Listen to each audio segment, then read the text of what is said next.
Rhys, I wanted to start off by saying congratulations on the film. I've had a chance to sit down and watch it, and I loved every single minute of it. So congratulations. Oh, thanks so much. Yeah, it was. I was saying to the other guys I was just speaking to, it's like tonally, it was quite a scary one to direct because I really wanted to make it just really fun and really and because I know it's silly and like the concept's a bit ridiculous, and I was just like, I didn't want to take it too serious. I wanted to embrace that kind of just goofiness, I guess, and that ridiculousness of it. So yeah, I'm glad a lot of people seem to like it. Yeah. It's interesting because, like you said, it does come from like a really fun premise, but when you watch the film, it does take on the tones of a really serious horror, something like Wrong Turn or Wolf Creek or something like that. Even with the reason why Pooh and Piglet are doing this. Like, was that something that came to you when you were working on the film? Like, that even though it is fun, it does have a serious side as well? Yeah, I kind of like intentionally wanted to juggle between or dance between the kind of the fun and the goofiness and the silliness side of it, and then have these like serious moments as well. And they were kind of like more reserved for like the story, the heavily story-driven parts of the movie. So, the opening animation is like quite serious. Then, there's moments where Pooh's having flashbacks, and then kind of the ending of the film that has quite a darker, serious moment to it as well.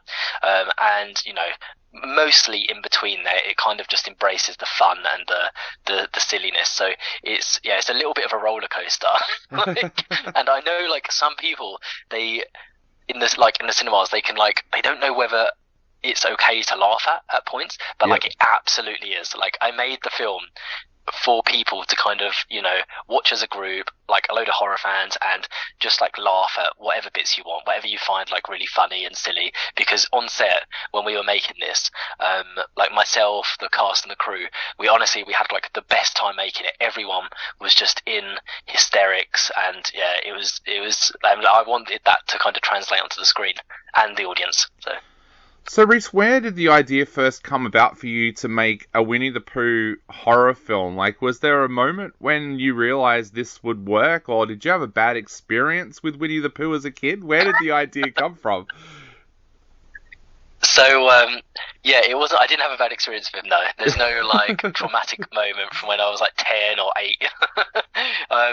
It was last year actually, and I kind of realized he was in the public domain, and the second I realized he was in the public domain, like that's normally one of my first thoughts is like, oh, I wonder if I can make this into a killer or a horror. And then it's the like cogs started turning in my head, and I was like, oh, this could actually really, really work.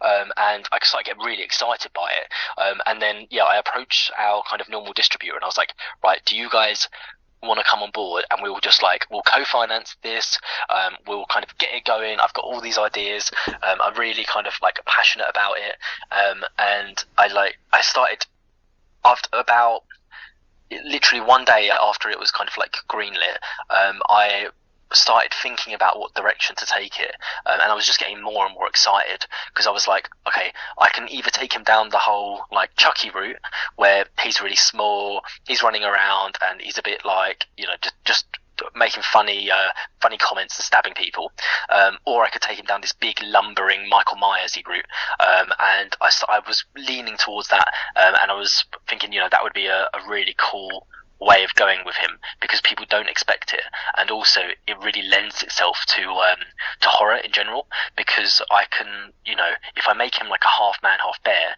and that seemed completely logical to me because I was like, he was talking in the 1926 book, so I was like, he has some comprehension of English, so then it was like, oh, it kind of fits that he is like half human, or he has this human side to him, and then if he's half human, I was like, I can give him hands, like rather than paws.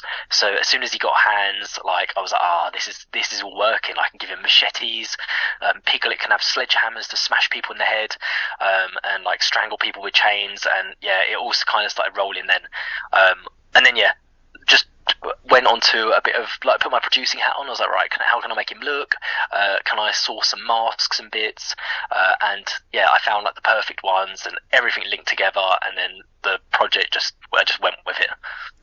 Definitely. Now, I was wondering if you could explain public domain to our listeners, because one of the interesting things was when the film was first announced, the reaction here in Australia tended to be, wow, that sounds really cool, but Disney's going to sue that guy's ass. What does public domain mean, like, just for our listeners out there? So there's two kind of, well, public domain specifically is after a certain amount of time, the property goes into what we call the public domain, and then it essentially becomes free reign for everyone to kind of do what they want with it. You can take it in different directions. You can go off on tangents. You can actually use just the source material, for example. However, with Winnie the Pooh, you have to be careful in that, like, the first book, the 1926 book, that went into the public domain, but everything beyond that is not available. Like, what Disney has built up from that book is their branding, their IP, is their copyright. And if you were to try and utilize some of that, then you would get completely sued. To give you an example, in the original 1926 book, Pooh didn't have a red shirt. He didn't say "oh bother," and he didn't play Pooh sticks. Tigger wasn't in that version of the book. So all of these elements, I was like, okay, I can't use them. That's Disney's copyright at the moment. That's their kind of branding. That's what they've done with that character. I'm only allowed to use what's in that original version. So I kind of wiped my mind of everything Disney had done, read that version, and then thought, okay, whatever's in that, I'm allowed to use. And then I started extrapolating and going off on tangents and seeing how I could twist and manipulate those ideas into something horrifying. The other element is, beyond outside of public domain, is also is like parody laws. So you might look at shows like South Park and see, like 3 years ago, Winnie the Pooh, Piglet, and Mickey Mouse are featured in South Park's shows. Now, they rely completely on parody laws, so that's why those episodes are still around. And also, The Mean One was a film recently which parodied The Grinch, and The Grinch is still completely in copyright. So that's how they've kind of got around it. And Pooh, or my version of Pooh, sort of is kind of a parody of the original version as well, because it's a horror version of it, a bit like The Mean One is a horror version of The Grinch. Yeah, definitely. You explained it really, really well. So for all those people out there that were worried, now you know that there is nothing to worry about. I wanted to talk to you about the script development for this as well, because you talked a little bit about the development of Pooh and Piglet there into killers, but also the storyline of Maria coming into it as well. You could have very easily made this just a Piglet, Pooh versus Christopher Robin kind of story. What made you bring in that extra element of having the girls there in the forest as well? So this was partly actually a discussion which I had with the distributors, so the people who are co-financing it, and they really wanted it kind of leading towards, or that element being introduced of a cabin in the woodsy style, because it's synonymous with horror. It's one of the typical kind of tropes and the locations which are used. So we kind of introduced that because you couldn't really just have a film which is centered on Christopher Robin and Winnie the Pooh and Piglet running around. I wanted to introduce another group of people who kind of get interwound in this mess which Christopher's basically created, and it also essentially adds to the death count at points as well, and it let me have a lot of like fun scenes. I really wanted to have loads of diverse death in this film, so I was getting inspired by things like Strangers. I wanted a pool death scene. I wanted the jacuzzi death. I want someone's head to get cut off, and there are the death toll of the film is quite high by introducing all of these other elements and not just sticking to Pooh, Piglet, and Christopher. You've also come up with some very, very creative kills in there, which is something that I loved when I was watching the film. Where do you get inspiration from for those kills? When you sit down and start working on the script and you start plotting out how different characters are going to die. Where does that creativity come about when you start thinking about how am I going to kill this person? So at points it's been I get inspired by other films. So like I was saying, like The Strangers, I love their pool death scene, and then I watched it and I thought, okay, I've got to do something like that. Like I want to have a pool death scene and then do my own kind of creative take on it. And the same with there's a scene which is reminiscent from Halloween Kills, where the group of guys kind of converge on Michael Myers, beat him up, and it's a bit of like a mob attack. I want to do that version, but with Winnie the Pooh in it. But the other deaths, they're all, they all haven't really been inspired by much.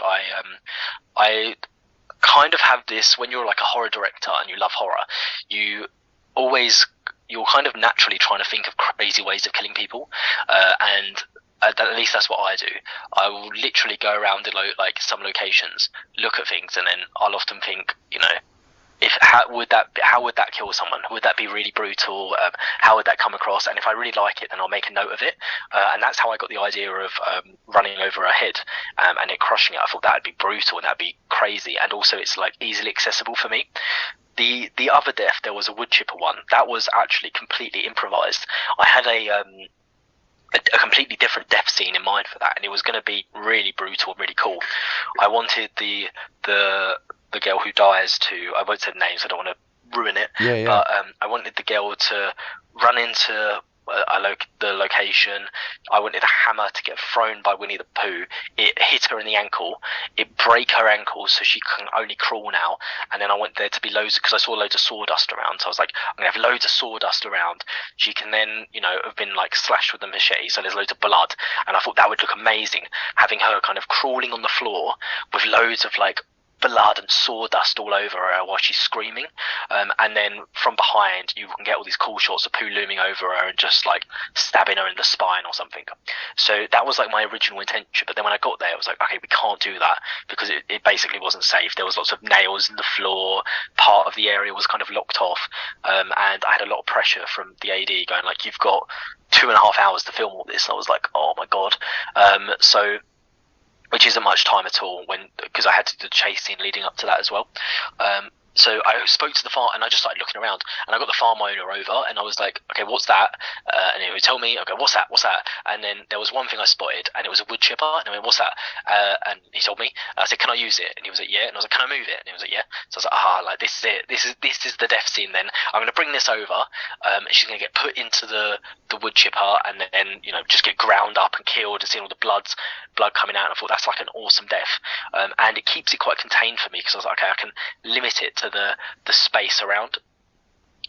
So then, and we had a prosthetic head made from her, so that's where the whole head smashing on the corner I thought would be really brutal. And then while she's like gurgling and spitting up, I can get her pushed into the into the chipper and just get completely ground up. So that was a really fun death, and it was literally, like I was saying, it's just completely improv on the day. But you should see my notes for Pooh 2. For Pooh 2, because I'm more aware of the scale than I was at the start when I was doing the principal photography for Pooh 1. There's loads more notes in there, and I have some of the craziest death scenes ever. Like I honestly think I could make some of the best death scenes for the next film, because and I'm getting really excited because I don't want the death scenes with my slashers and my kills with Pooh just to always be the same. I don't want them to be a machete in the back, a machete in the mouth, like just slicing them up. I want to try and utilize really interesting like machinery and something which hasn't been done before. So yeah, with more budget, I've got more budget in the second one as well, so there's going to be wacky, crazy stuff. It's almost going to be like Final Destination meets Michael Myers or Halloween. Awesome. Well, mate, I cannot wait for Pooh 2. Now, I've got a million questions I'd love to ask, but we're running out of time, so I'll finish off with just one last question. What would you like to say to everybody out there who are about to go and see Winnie the Pooh, Blood and Honey for the very first time? So it's coming up very soon. Please go and see it. And don't take it too seriously, okay? You're going to watch a Winnie the Pooh horror film where a 6-foot Winnie the Pooh is running after people and stabbing them. It's, you know, it's not, I wouldn't class this as elevated horror at all. Sit there, have fun, like laugh at it, and yeah, I hope you all really enjoy it. And if you have any kind of feedback or criticism or what you would want to see more of in the second one, just hit me up on Instagram. It's Rhys Frake-Waterfield, and I'm responding to everyone. I want to get as much feedback as I can just to make the second like as good as possible.